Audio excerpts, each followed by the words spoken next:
morning, ladies and gentlemen. Thanks for attending my presentation. I would like to introduce using depth variable tow streamers for offshore preprocessing in the X-omega domain to predict scalar wave and the receiver deghosted data about the streamers, which is towards onshore and the ocean bottom application with variable topography. And I will show the two parts, the separation of reference wave and the scalar wave and the deghosting. My contribution in the presentation is the implementation of the general green theorem preprocessing methods in the specific marine setting where the input data is collected on a non-horizontal tow streamer. Second, the discussion of the reasonability of treating the non-horizontal cable as flat in offshore preprocessing through numerical examples. Historic work on green theorem preprocessing pioneered by Wagland, Sechrist, and so on are successful. During the past year, many noticeable progresses have been made. And in this presentation, I would like to introduce the accommodation of green theorem preprocessing method for non-horizontal measurement surface. We assume we know the exact geometry of the measurement surface. To accommodate such a non-horizontal measurement surface, both the PRO-PI separation and the deghosting have to be done in the X-omega domain. As shown by Dr. Wagland in the tutorial, the prediction of field in this domain can accommodate any shape of cable, whereas the prediction in this domain has to be above the measurement surface, since the sampling interval cannot be infinitesimal. For both the PRO-PI separation and deghosting to be introduced later, we will start from the general green theorem wave field separation algorithms that can incorporate 1D to the 3D source, extended to the version for depth variable measurement surface. In the numerical examples, we will test the extension through 2D data of 1D or smaller, with assume the cable is flat and without, and I will later explain such assumption. So you may eager to know what's the motivation of this presentation. The motivation is that the preprocessing using non-horizontal measurement is very meaningful. In offshore acquisition, the undulation of the cable is usually mild, whereas the information about the geometry of the cable is typically unknown. So it is worthwhile to test to what extent, assuming the cable is flat, can the preprocessing method for horizontal measurement surface still remains successful for non-horizontal measurement. On the other hand, in ocean bottom and onshore acquisition, the undulation of the cable could be severe, whereas the ability to know the information about the geometry of the cable could also be greater than the offshore case. So in ocean bottom and onshore case, the preprocessing using depth variable measurements is even more significant. The test you see today will examine the preprocessing of non-horizontal measurement in a marine setting, but the real objective is for ocean bottom and onshore acquisition in the future. Next, let's see how the green theorem preprocessing method can accommodate non-horizontal measurement. First, let's look at the PRO-PI separation. In this part, we will look at the prediction of scalar wave above the non-horizontal measurement surface using the data on the non-horizontal measurement surface. This is the scenario of marine acquisition. The air gun is at RS. The measurement surface is below the air gun and it could be non-flat. For prediction of the scalar wave that contains the information about Earth about the measurement surface, the effective ear here is assumed to be effective to be approximate to the effective vacuum, so that we can treat the air-water boundary as free surface. For prediction of the scalar wave that contained the information about Earth about the measurement surface, we choose the reference medium to be half speed of water and half speed of air. And the reference view field is A omega times J0. A omega is the source signature, and the J0 has two parts. J0D stands for the direct wave, and the J0FS means the effect of the air-water boundary. For concrete expression of J0, I would like to refer you to my report. Given such reference medium, the sources that make up the actual medium are air gun and Earth. Enclose the air gun by a closed surface whose lower part is the measurement surface and whose upper part is the air-water boundary. Then, following the tutorial on Green's theorem provided by Dr. Wegelin, we can express the view field contribution due to Earth to a certain position R inside the volume, which is the scalar wave formula.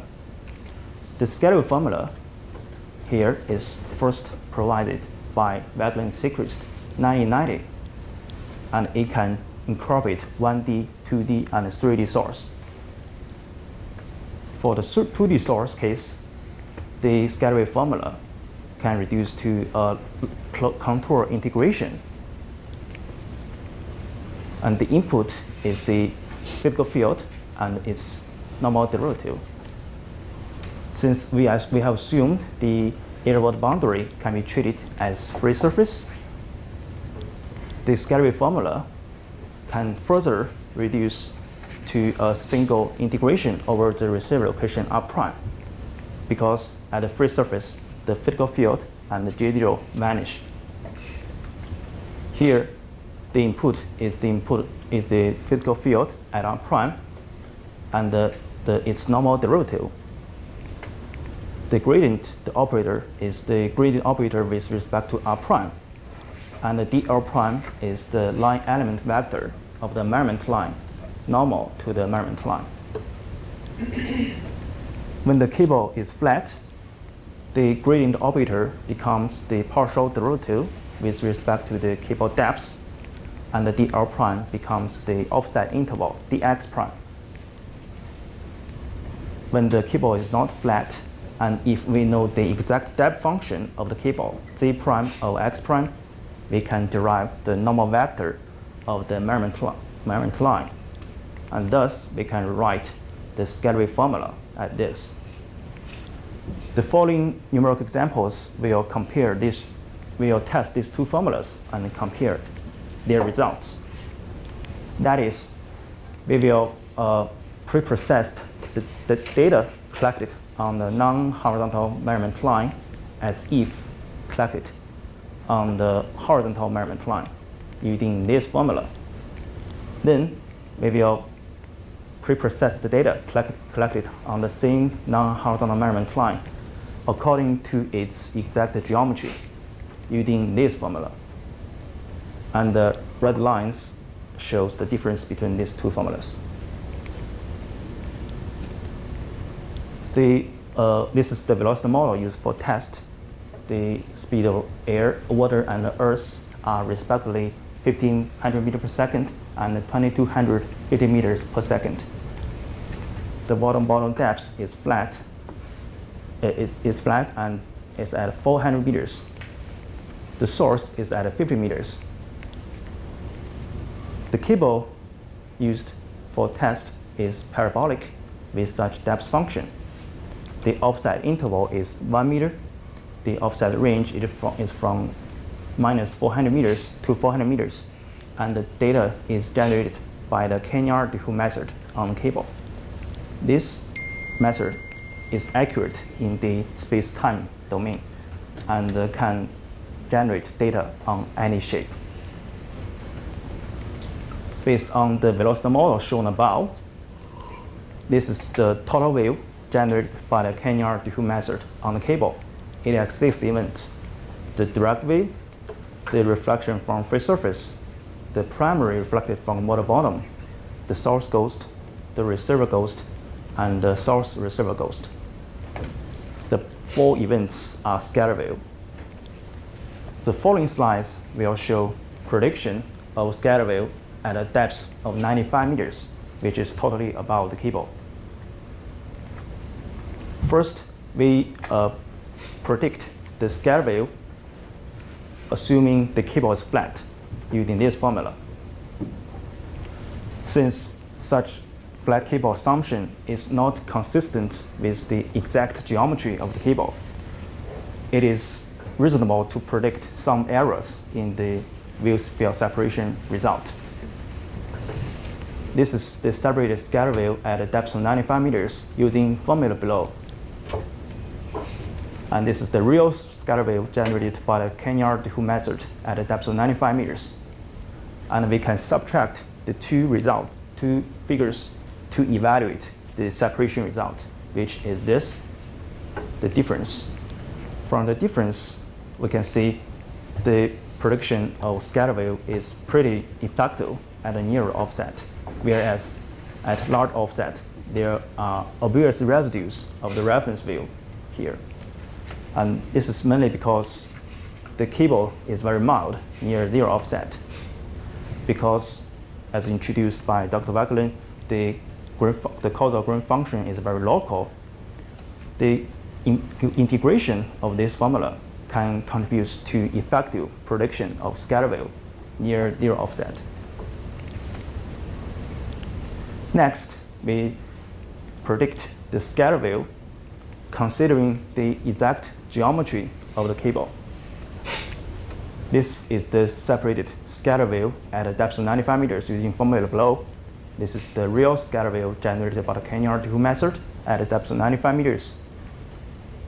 And we can subtract the 2 to see the difference. From the difference, we can see the prediction of the scatter wave is pretty good at every offset. And that's because we have taken the exact geometry of the cable into consideration. The second part of this presentation is receiver deghosting. The Green theorem deghosting is based on up-down separation. Let's return to the scenario of the rain-short marine acquisition. The measurement surface is below the source and can be non-flat. For prediction of upgoing wave that is above the measurement surface and below the source, the reference medium is chosen as whole space of water, and the reference wave field is A omega times J0 plus. J0 plus is the causal all-space grain function, and for its concrete expression, I would like to refer you to my report. Based on such reference medium of whole space of water, the sources that make up the actual medium are air, air gun, and earth. And the 3 sources all generate outgoing waves. For prediction of the outgoing wave at R, which is below the source, enclose the contour by encloses air gun and air by a closed surface, whose lower part is the measurement surface and whose upper part is the infinite semisphere.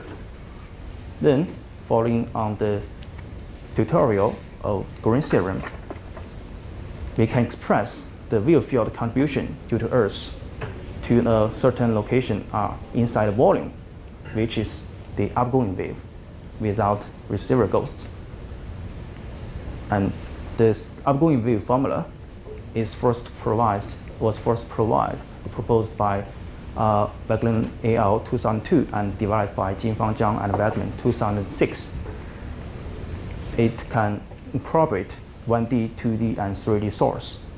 For the 3D source case, it can reduce to the line integration. Different from the scalar wave formula, the function here is the causal all-space green function. Using the semi-field radiation condition, we can prove the integration on the infinite semi-sphere is 0, and thus the outgoing wave formula can further reduce to the line integration of the receiver location R prime. The input is the physical field and its normal derivative. Next, we will use numerical examples to, if the cable is flat, the gradient operator becomes the partial derivative with cable depth, and the L prime becomes the X prime, the offset interval. And we can also rewrite the outgoing wave formula when the cable is not flat if we know the exact geometry of the cable. Numerical examples below will test these two formulas and make a comparison. That is, we will preprocess the data collected on the non-horizontal cable as if collected on the horizontal cable, if using this formula. And then we will preprocess the data collected on the same non-horizontal measurement line according to its exact geometry using this formula. The velocity model is the same as the previous examples. The source is at a depth of 40 meters. The first cable used for test of receiver deghosting is slanted cable, which is used in many deghosting researches. And this is its depth function. The inclined angle is 3 degrees. The offset interval is 1 meter. Offset range is minus 400 meters to 400 meters. And the data is generated by the Kanyard-Dehaut method. Based on the velocity model, this is the total wave generated by the Kanyard-Dehaut method on the cable. It has 10 events: the direct wave, the reflection from phase surface, the primary reflected from water bottom, the source ghost, the receiver ghost, source receiver ghost, and the bottom 4 events are the first order phase surface multiples of the primary and its ghost. And the 4 events are outgoing waves. The following slides will show the prediction of outgoing wave at a depth of 45 meters. Later, my colleague Yuchang Shen will use this example to show the prediction of the outgoing wave exactly on the cable. First, we will predict the outgoing wave, assume the cable is flat. Such flat cable assumption is not consistent with the exact geometry of the cable. It is reasonable to predict some errors in the separation result. This is the separate outgoing wave at a depth of 45 meters using formula below. This is the real outgoing wave generated by the Kanyard-Dehaut method at a depth of 45 meters. And this is the difference between the two figures. We can look it back. You can see, except some residues at a large offset, the separation, the prediction of outgoing wave is pretty good. And this is because the cable is slanted mildly, and also because of the locality of the green function. Next, we predict the outgoing wave considering the exact geometry of the cable. This is the separated outgoing wave at a depth of 45 meters using formula below. This is the real outgoing wave generated by the Kanyard-Dehaut method at a depth of 45 meters. And this is the difference between the two figures. We can look it back.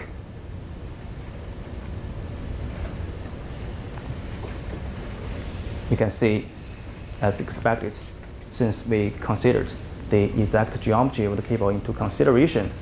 The predicted outgoing wave is pretty effective at every offset. The second numerical example of receiver deghosting uses a periodically semicircular cable, as shown by this figure. The radius of the semicircle on the cable is 50 meters, and some parts of the cable can be as steep as 90 degrees. The following slides will show the data generated on the cable using Kanyard-Dehaut method, as well as the predicted outgoing wave at a depth of 95 meters. Since we see the cable is steep at some parts, it is necessary to use small sampling interval, 0.01 meters, for the blue parts to pick up the value of the field where this cable is very steep. For less steeper part of the cable, the sampling is adopted as 0.1 meters.